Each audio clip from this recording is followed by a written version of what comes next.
매주 월요일은 국내 정치 상황을 깊이 있게 분석해보고 통찰해보는 시간 갖고 있는데요. 오늘도 정치 분석가이신 정치 컨설팅 그룹 민해 박성민 대표와 함께 정치 인사이트 시간 진행하겠습니다. 대표님 안녕하세요. 예, 안녕하세요. 대표님 저희 시선집중 유튜브를 보니까 대표님이 나오시는 정치 인사이트의 조회수가 유의미하게 증가하고 있다는 걸 제가 발견했습니다. 반응이 좀 슬슬 오는 것 같습니다. 예. 문제가 근데 댓글을 보면은 좀 이 비판적인 댓글이 많아요. 아, 그래요? 왜냐하면 저희가 이게 주제를 다룰 때 한 번은 자유한국당 얘기하고 한 번은 뭐 민주당 얘기하고 뭐 이렇게 하잖아요. 그런데 이제 자유한국당 얘기할 때는 아무래도 자유한국당의 비판적인 말씀을 많이 하시니까 자유한국당 지지자들이 싫어하고 민주당 얘기할 때는 민주당이 비판적인 말씀하시니까 또 민주당 지지자들이 싫어하거든요. 그러니까 이걸 매주 듣는 사람은 아 오늘은 자유한국당 비판하는구나, 오늘은 민주당 비판하는구나 이렇게 생각하지만 가끔 들으시는 분들은 또 오해할 수도 있으니 우리 박성민 대표님께서는 결코 정파적이지 않다라는 말씀을 한번 좀. 그럼 둘 다 칭찬을 하죠, 오늘. 사전에 제가 내용을 보니까 칭찬하는 내용은 아니었습니다. 자, 오늘의 주제는 이제 총선까지 1년 남았잖아요. 1년 남았는데 저희가 지난 한 2, 3주 동안 계속 자유한국당 얘기를 하면서 황교안 대표 취임과 자유한국당의 총선 전망 해봤거든요. 그러니까 오늘은 민주당의 총선을 얘기해 보겠습니다. 지난주에 이제 개각이 있었는데요. 이 개각을 가지고 국정 운영도 국정 운영이지만 이게 민주당의 총선을 앞둔 포석이다. 이런 해석들이 꽤 있었거든요. 어떻게 보셨어요? 이번에 뭐 입각한 정치인들은 예. 내년도 총선엔 출마하지 않는 조건을 걸었다고 하니까 그렇겠죠. 지금 입각하고 총선에 출마하는 건 좀 말이 안 되죠. 1년밖에 안 남았는데. 그전엔 그렇게 한 적도 있습니다만. 아, 그래요? 예. 네, 그렇게 한 걸로 보면 예. 이제 출마할 사람들은 이제 이번에 좀 나와야 된다. 그렇죠. 이렇게 한 걸로 보면 이제 그렇게 해석할 수 있을 것 같고요. 예. 그동안 이제 2차 북미회담 예. 여기 이제 대통령이나 굉장히 많이 신경 썼는데 다 끝났으니까 이제는 총선에 이제 1년 남았으니까 이제 집중을 하는 거죠. 왜 총선을 집중하냐면 2016년 총선을 우리가 되돌아보면 2016년 총선이요. 요 4년 직전 전에. 예, 3년 전에. 예. 그 총선에서 민주당이 123석으로 1당이 됐습니다. 네, 네. 그리고 새누리당이 122석으로 예. 한석 차이긴 하지만 2당이 됐잖아요. 예. 굉장히 충격적이었고 맞아요. 그것이 이제 보수가 몰락하고 예. 보수가 패배하는 시작점이 됐습니다. 그다음에 대통령 선거 2017년에도 크게 졌고 그때 제 기억을 떠올려 보면 총선 직전에 그 사람들이 전망을 할 때 거의 자유한국당이 과반 넘기는 건 당연하고 개헌선까지 가는 거 아니냐 이런 전망 많이 했거든요. 예, 그런 전망은 뭐 2015년 겨울 예. 그때는 이제 뭐 민주당에서 안철수 의원이 탈당도 하고 예. 분열이 굉장히 극심하지 않았습니까? 2015년에 민주당 내 맞습니다. 12월 13일인가 안철수 대표가 전 대표죠. 그러니까 그때 예. 의원이 탈당을 하고 총선 직전에. 그러니까 뭐 민주당은 분열이 된 거죠. 예. 예, 그러니까 뭐 사실 안철수가 나갔다는 거는 새정치민주연합이라고 하는 것이 새정치를 상징하는 안철수와 네. 민주를 상징하는 민주당이 예. 연합한 거였는데 맞아요. 그 한 예. 축이 나갔으니까 예. 단순한 탈당이 아니라 분당이라고 사실 봐야 되는 거 아닙니까? 예. 이제 그런 상황이 오니까 예. 이제 김종인 비대위 체제가 들어설 수밖에 없었고 그랬죠. 예, 그때 예. 이제 새누리당이 압승이 될 거다 이랬는데 그렇게 안 됐죠. 2012년에도 마찬가지입니다. 그때는 네. 네. 민주당이 또 그렇게 크게 이길 거다 그런 전망이 많았는데 네. 실제로 뭐 박근혜 비대위가 들어와서 새누리당이 이겼죠. 그때도 기억납니다. 예. 그러니까 그런 예. 총선이라는 건 예. 실제로 그 전망하고 결과가 좀 다를 수 있으니까 예. 좀 봐야 됩니다. 오늘은 2016년 총선을 저희가 주로 얘기를 하면서 그 당시 그러니까 2016년 총선을 복기를 해보면 그로부터 1년 전 2015년 상황과 지금의 상황을 좀 비교해 볼 수 있잖아요. 이 부분이 아주 재밌을 것 같은데 2016년에 총선 1년 전 상황이 어땠습니까? 그러니까 2012년 예, 12년이요. 대통령 선거가 예, 그 새누리당 박근혜, 아. 민주당 문재인 이 두 분이 붙지 않았습니까? 예, 이제 그 뒤에 지금 지난 몇 년간은 예, 한 5, 6년간은 그 박근혜와 문재인이라고 하는 이 대선 주자들이 한국 정치의 큰 키워드였습니다. 예, 2015년으로 오면 네, 2월 달에 예. 문재인 그 대표 체제가 출범하거든요. 예, 그 아 민주당 당시에 내에서. 예. 그러니까 꼭 요번에 한교안 대표 체제가 들어선 것처럼 꼭 1년 전에. 꼭 1년 전에 아. 그때도 2월 달인 걸로 기억하는데 예, 예, 예. 2월 8일인가 그랬던 걸로 기억하는데 예. 그 전당대를 통해서 문재인 대표 체제가 들어선 겁니다. 예. 근데 뭐 이렇게 순항하지를 못했죠. 그랬습니다. 예, 일단 예. 그 당내에 호남 의원들 중심으로 해서 그 비문, 반문 그룹이 생기고 계속 공격이 있었고 네. 그래서 중간에 이제 뭐 혁신위원회, 김상곤 혁신위원회도 아, 만들어 맞아요. 그랬었어요. 예, 기억이 새록새록 나네요. 그렇게 예, 예. 했고 예. 하반기에는 이제 예. 그 안철수 의원이 혁신은 실패했다 예. 이런 공격을 하면서 탈당하고. 계속 결국 12월 달에 탈당까지 오게 되는 예. 그런 상황이 오면서 민주당이 시끄러웠고 네. 반대로 새누리당은 집권당 아닙니까? 그렇죠. 박근혜 대통령이었고 지금 민주당 생각해 보면 당시 민주당보다는 당시 새누리당의 상황을 봐야 할 필요가 있어요. 왜냐하면 예. 둘 다 여당이니까. 그때는 근데 당 대표인 김무성 당 대표와 예. 유승민 원내대표 예. 이 두 대표하고 청와대가 굉장히 갈등이 심했지 않습니까? 아, 맞아요. 당청 갈등이 굉장히 예. 심했고 예. 그럼 그 유승민 원내대표가 중간에 사퇴하고 맞아요. 예. 그런 일들이 쭉 옥새 파동도 있었죠. 그 이제 그렇게 예. 연결되다가 당청 예. 갈등이 아주 극에 달하다가 예. 물론 그 당청 갈등이 있기 전에 그 청와대 문건 사건이라는 게 있었고 그 다음에 이제 당청 갈등이 있었고 그 결국 공천 파동으로까지 연결됐죠. 네. 그리고 이제 뭐 옥새 파동이라는 것까지 연결됐기 때문에 그 두 가지가 그 있었기 때문에 그 두 가지 때문에 네. 국민의당이라는 당이 아. 수혜를 받았다. 저는 그렇게 봅니다. 그러니까 민주당의 어떤 내분 혹은 질의 멸렬 그리고 당시 새누리당의 당청 갈등에 이은 공천 갈등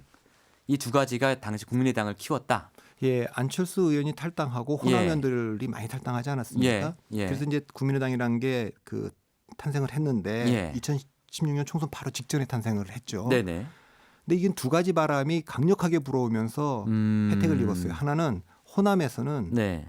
반문재인 바람이 굉장히 거셌습니다. 그 당시에. 그러니까 그것은 뭐 2015년에 당내 투쟁의 연장선상이기도 했지만 주로 젊은 사람들 20대부터 40대까지의 그 유권자들은 네. 문재인 그 대표와 민주당에 대한 지지가 강했지만 50대 이상 되는 분들은 주로 이제 반문재인 정서로 인해서 국민의당을 상당히 찍었고 그래서 호남에서 23석을 국민의당이 가져가지 않았습니까? 그렇습니다. 예. 민주당이 거기서 상당히 그 큰 타격을 받았는데 네. 그럼에도 불구하고 민주당이 일당이 될 수 있었던 것은 새누리당이 상당히 그 많은 데서 의석을 잃었다는 증거 아니겠습니까? 네. 그 나머지 지역 호남을 뺀 나머지 지역은 네. 반박근혜 그 바람이 강하게 불었어요. 네. 그러니까 그 공천 파동을 보고 또 옥새 파동 이런 걸 보면서 전통적으로 새누리당을 지지해왔던 사람들이 그 중도 보수라고 부르든 또 뭐라고 부르든지 이분들이 새누리당으로부터 이탈을 해서 새로 생긴 정당 국민의당에 대해서 그 정당 비례대표를 많이 찍었기 때문에 전국 비례대표 그 정당 득표가 2위가 됐지 않습니까? 국민의당이 상당한 바람을 일으켰습니다. 좋습니다. 지금까지 이제 2016년 총선이 어떻게 흘러왔는지 저희가 좀 되짚어봤는데 그럼 이제 민주당 입장에서는 그러한 2016년의 경험 이거를 이제 반면 교사 삼아서 내년에 총선 전략을 짜지 않겠습니까? 어떻습니까? 그 새누리당이 했던 실수, 당청 갈등으로 인한 공천 갈등 이걸 안 하려고 지금 최대한 애를 쓰겠고 호남에서는 또 그 당시처럼 민심을 잃지 않기 위해서 호남 민심을 붙잡으려고 애를 쓰겠고 이 두 가지 정도 교훈이 나올까요? 민주당 입장에서는? 일단 뭐 반면 교사로 삼는다면 제일 중요한 게 당청 갈등 아니겠습니까? 그때 뭐 새누리당이 극심했으니까. 근데 뭐 지금 다행히도 문재인 대통령 청와대와 지금 이해찬 대표의 민주당은 그 공개적으로는 사실 지금 그 표면화된 게 없어요. 갈등이. 호흡이 잘 맞는 것이 오히려 그전에 추미애 대표 때보다도 지금 훨씬 더 호흡이 잘 맞는 것처럼 돼 있고 그 또 친문 인사들도 그때 공천 파동 그 계파별로 공천 파동을 봤기 때문에 가능하면 이제 뭐 비문이나 반문이나 이런 분들에 대해서 조금 뭐랄까 뭐 배려한다 그럴까? 입각도 그렇고 그런 생각을 많이 하죠. 차이점이 있다면 이런 걸 겁니다. 아까 제가 호남에서는 그때 반문재인 바람이 굉장히 거셌다. 그 나머지는 이제 반박근혜 바람이 거셌다 이렇게 얘기를 말씀을 드렸는데 호남의 반문재인 바람은 2016년 총선에서 아마 거의 정점을 찍은 것 같아요. 그때가 아마 가장 그 셌던 것 같고 지금은 다시 민주당 지지율이 높아졌죠. 예, 그리고 문재인 예, 대통령과 예. 민주당의 지지율이 높아지면서 점점 네. 낮아지고 그리고 그때 총선에서는 어쨌든 안철수라고 하는 네. 그 대권 주자가 있었고 대안이 예, 있었고 예. 이제 그런 면에서 지금은 뭐 또 그것도 약하고 그러니까 예. 상당히 약화됐을 거다. 음. 근데 이 민주당이 그 경계해야 될 건 뭐냐면 네. 그때 강범위하게 정적으로 있었던 그 현직 대통령인 박근혜 대통령에 대한 그 반감, 당시 현직 대통령. 예, 예. 그것이 예. 지금은 서서히 문재인 아. 대통령에 대한 그 반문재인 바람이 전국적으로 확산되고 있다. 아. 그러니까 그는 어쩔 수 없어요. 그 왜요? 기본적으로 예. 예. 대통령과 집권당에 대한 그 총선은 심판이고 2016년 총선과 2017년 대통령 선거, 2018년 지방선거 연거 후 민주당을 지지했지 않습니까? 그러니까 이제 내년 총선은 유권자들이 한 번쯤 경고를 하고 뭐 이렇게 브레이크를 밟고 싶은 그런 심리가 있기 때문에 기본적으로 불리한 어떤 여건이 그렇죠. 있다라는 그 말씀이시고. 2006년, 7년, 8년도 한나라당이 압승했다가 세 번 선거 연거푸 승리한 다음에 그다음에 좀 반전됐으니까 그런 걸 경계해야 될 겁니다. 네.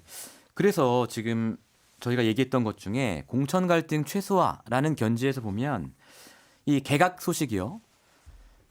지금 입각을 한 두 의원, 박영선 의원과 진영 의원이 말하자면 비문 중진이란 말이에요. 이분들이 앞으로의 공천 과정에서 뭔가 좀 다른 목소리를 낼 가능성이 있는 분들 이어서 이분들을 입각을 시키고 반면 현직 장관에서 지금 다시 당으로 돌아오는 분들 이분들은 대체로 친문이기 때문에 결과적으로는 당의 친문 색채를 강화해서 공천 갈등을 미연에 방지하려고 하는 것 아니냐 그런 포석 아니냐 이런 해석이 있거든요. 그 두 가지 해석이 다 가능할 것 같아요. 예. 그러니까 뭐 공천 파동이 나지 않도록 당내에서 목소리 낼 수 있는 네. 비문 중진들을 조금 미리 정리하자. 미리 이제 뭐, 장관 시켜주고 뭐 예. 이렇게 볼 수도 있죠. 예. 우상호 의원도 입각은 못했지만 예. 대표적으로 그래도 발언할 수 있는 비문이라고 이렇게 불리니까요. 예. 우상호 의원은 근데 결국은 입각은 못했고요. 예. 당에 남게 됐고. 예. 그런데 그런 것도 있고 예. 아니면 오히려 뭐 비문 의원들이 입각을 원했기 때문에 좀 배려를 또 오히려 선제적으로 그렇게 했을 수도 있습니다. 네. 중요한 건 어쨌든 네. 청와대나 지금 당에서 굉장히 그 당내 갈등을 네. 관리하려고 한다라는 건 보이죠. 2015년에 새누리당은 거의 관리를 안 했으니까 예. 그런 거에 비해서는 훨씬 더 관리를 하려고는 분명히 하고 있습니다. 그렇군요. 예. 또 한 가지 저희가 짚어야 하는 포인트가 이 양정철 전 비서관의 당 복귀. 이게 주말 사이 굉장히 뉴스가 됐던 소식이거든요. 양정철 전 비서관은 뭐 아시는 분들은 다 아시겠지만 문재인 대통령의 굉장히 가까운 복심으로 알려져 있고 대선을 치르는 과정에서도 역할이 굉장히 컸다. 이렇게 알려져 있지 않습니까? 그래서 그동안 여러 논란을 사전에 방지하기 위해서 뭐 해외에 나가 있다가 뭐 이렇게 국내 정치에 개입 안 하겠다. 이런 자세를 견지하다가 지금 5월부터 민주연구원장, 민주당의 싱크탱크죠. 이걸 맡게 됐다는 소식인데 이건 역시 같은 흐름으로 볼 수 있지 않겠습니까? 어떤 당의 친문 색채를 강화하겠다는? 뭐 그거랑 똑같을 수도 있고 예. 좀 뭐 다른 측면도 있을 수 있다고 봐요. 다른 네. 측면이라는 건 누가 봐도 그분이 예. 문재인 대통령의 측근인데 양정철 비서관이요. 전 더 비서관. 바깥으로 네. 돌아다니는 것도 그분에게도 좀 별로 안 좋고 또 또 문재인 대통령이나 당에서도 예. 사실 좀 부담스럽고 그러지 않습니까? 어쨌든 복귀는 자연스럽고 그 네. 복귀를 해야 될 건데 예. 가장 좀 부담 없는 자리, 예. 당의 그 정책연구원장 자리로 오는 거니까 예. 뭐 연착륙하고 본인도 하겠다고 했던 네. 것 같으니까 네. 뭐 갈등 없이 잘 정리가 되는 것 같고요. 또 그분이 네. 뭐 선거 전략이나 예. 뭐 인재 영입이나 뭐 네. 이런 부분을 그 전에도 했던 분이니까 그러니까요. 또 역할을 또 할 수 있고 그렇죠. 그러니까 다만 이제 걱정은 예. 이게 그 친문 색채가 강화되는 거 아니냐 예. 이런 우려가 있을 수 있는데 그건 아마 그분도 뭐 약간 인터뷰에서 그런 얘기 한 것 같은데 그것 때문에 뭐 비문이든 반문이든 네. 좀 더 신경 쓰겠다 이런 얘기를 했는데 그 모든 것들은 다 이게 그 공천이라는 게 얼마나 민감한지 다 잘 아는 분들이니까 네. 그 관리를 할 의지는 있는 것 같으니까 예. 뭐 좀 지켜봐야 될 것 같습니다. 알겠습니다. 그럼 이제 민주당의 움직임은 오늘 정리를 해보면 2016년 총선 때 새누리당의 경험을 반면 교사 삼아 지금부터 좀 집안 단속을 열심히 하고 있다 이런 분위기 정도로 정리가 될 것 같은데 어떻습니까? 이것만으로 충분한가요? 아니면은 민주당이 그건 이제 내부 문제고요. 네. 더 중요한 건 그렇게 아무리 된다고 해도 예. 갈등도 이제 최소화하고 예. 뭐 그 개파 갈등이나 당청 갈등을 다 잘 관리했다고 해도 네. 중요한 건 이제 그 현 대통령과 집권당에 대한 그 반대 여론, 심판 여론을 어떻게 잠재우느냐 아니겠습니까? 이런 점에 대해서는 좀 예. 제가 보기엔 미흡한 것 같아요. 아. 집권 이후에 예. 그 굉장히 강력하게 3번의 선거에 지지해준 표를 보면 예. 보수 정당 찍었던 분들도 상당히 있었는데 네. 그분들 관리에는 성공하지 못하고 있는 것 같다. 그리고 아. 지금부터라도 그걸 어떻게 하느냐가 예. 총선을 그 승리를 이끌 수 있는 예.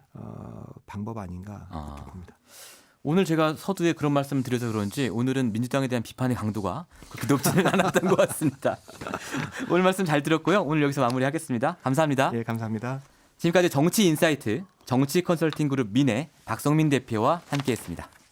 평일 아침 7시 20분 시민보의 시선 집중.